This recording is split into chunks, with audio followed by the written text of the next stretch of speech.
பிரியமானவர்களே, எப்படி இருக்கிறீங்க? நல்லா இருக்கிறீங்களா? இந்த காலை பொழுது, இந்த நாள் உங்களுக்கு ஆசீர்வாதமாக இருக்கும். அதனால சோர்ந்து போகாதுங்க. நம்ம வாழ்க்கையில சந்திக்கிற எந்த பிரச்சனையா இருக்கட்டும், நம்ம அதை கடந்து போய்தான் ஆகணும். பிரச்சனை விட்டு விலகி ஓட முடியாது.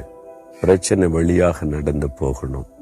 நம்ம சந்திக்கக்கூடிய பிரச்சனைகளை பார்க்க கூடாது. நம்ம கூட இருக்கிற ஆண்டவரை பார்க்கணும்.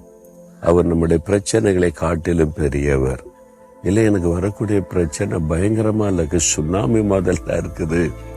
சுனாமியை கூட தன்னுடைய வார்த்தையினாலே அடக்கி போடுகிற தேவன் அவர்.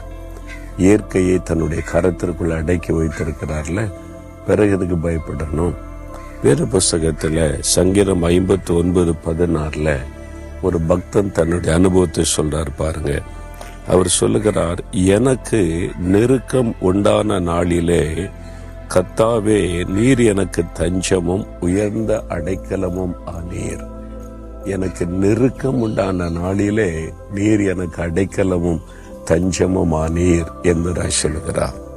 நெருக்கம் எல்லாருடைய வாழ்க்கையிலுமே ஒரு நெருக்கமான சூழ்நிலை வரும் பாருங்க. இந்த தாவீது, அவருக்கு ஒரு பெரிய நெருக்கம் இருக்கிறாரு. தேசத்தை ஆளுகிற சவுல் என்கிற ராஜா தாவீதின் மீது பொறாமை கொண்டு அவரை அழிக்கும்படி, கொல்லும்படி தன்னுடைய சேவகரை அனுப்புகிறான். ஒரு இராணுவம் வருகிறது.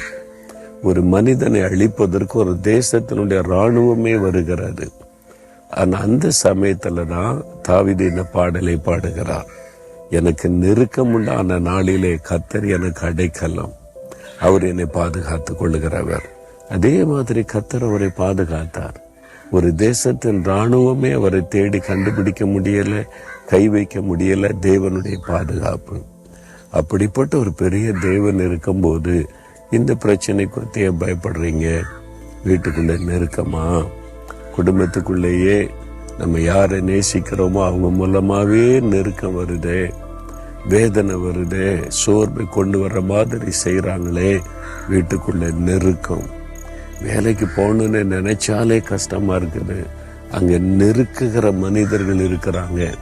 என்னை ஒடுக்க நினைக்கிற மனிதர்கள் இருக்கிறாங்க. நெருக்கமா இருக்குது. அதனால வேலை செய்யற இடத்துக்கு போறதுக்கே ஒரு மாதிரி இருக்கு. பிசினஸுக்கு போறதுக்கே கஷ்டமா இருக்கு. கடன்காரங்க நெருக்கிறாங்க. நான் அது பணத்தை கொடுத்து முடிக்கணுமே, அவங்க எல்லாம் வந்து நின்று என்னை நெருக்கிறாங்க. என்ன பண்றதுன்னு தெரியல.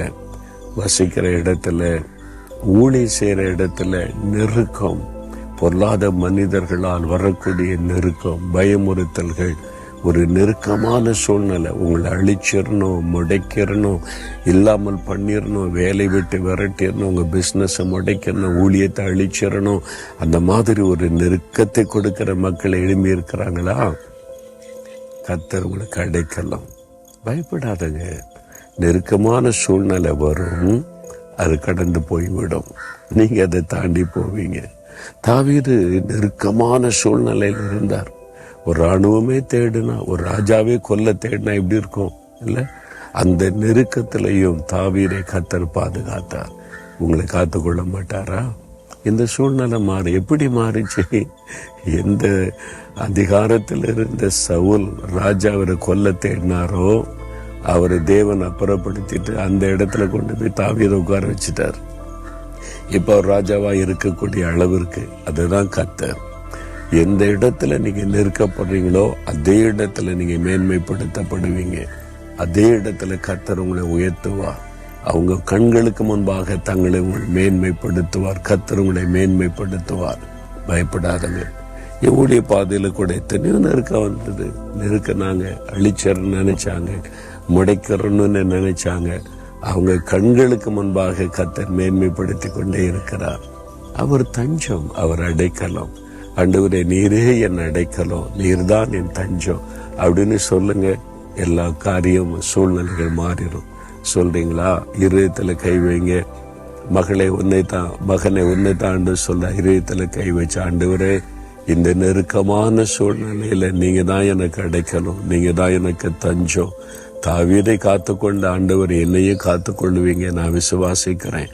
இந்த சூழ்நிலைகள் மாறும். இதை நான் வெற்றியோடு கடந்து செல்லுவேன்.